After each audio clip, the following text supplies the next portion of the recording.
All right, guys. A lot of people with the, I guess it would be the third gen 2003, probably the 2006 Dodge Ram 5.7 Hemi.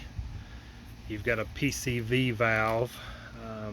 Some of you guys I've seen on some of the other channels on how to change this thing have mentioned you've snapped your PCV valve off and you don't know how to get it out. Well, it happened to me as well, and after searching all those channels and nobody providing any information, I came about to figure out how to get it out myself.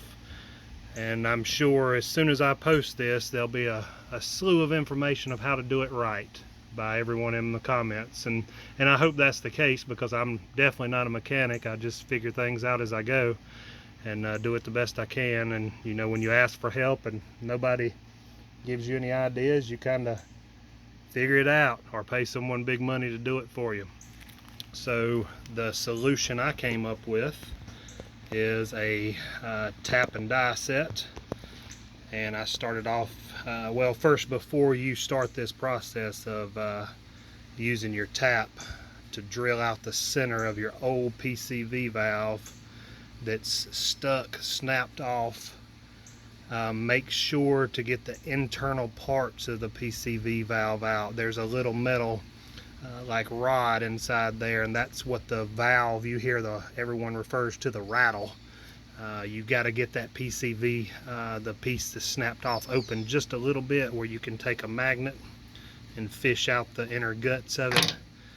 And then once you have those out, I believe there's a little spring in there as well. I can't remember, as mine happened quite some time ago, and I just ran it open for a little while until I had time to work on it. But I know there's a little metal rod in there that rattles. So just do this by hand. I don't recommend it with any kind of power tool attached to your tap. So I went into session, you know, I think this is a 7 mil, and then an 8 mil, 9 mil, 10 mil, and then a 10 mil with bigger threads on it. And as you see, I've got the snapped off portion still attached to this. It takes a little while. Be patient. Use a ratchet and just keep cranking it out. I used a vacuum cleaner to kind of suck out any kind of shavings that might be produced by this, as far down as I could get with the tip. Use a car attachment, you know, for little crevices and things, just to fit down in that hole as you made it bigger and bigger. But as you see, the top snapped off mine as I tried to turn it and get it out.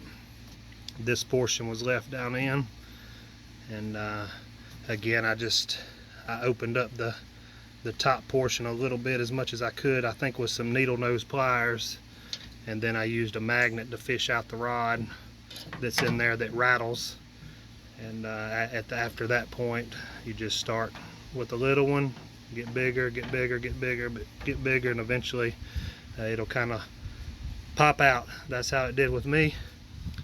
Here's the part number. I believe this came from O'Reilly's. I used a mirror to help me see what I was doing as best I could. As you guys know, if you've messed with this, it's kind of in a little tight spot. All right.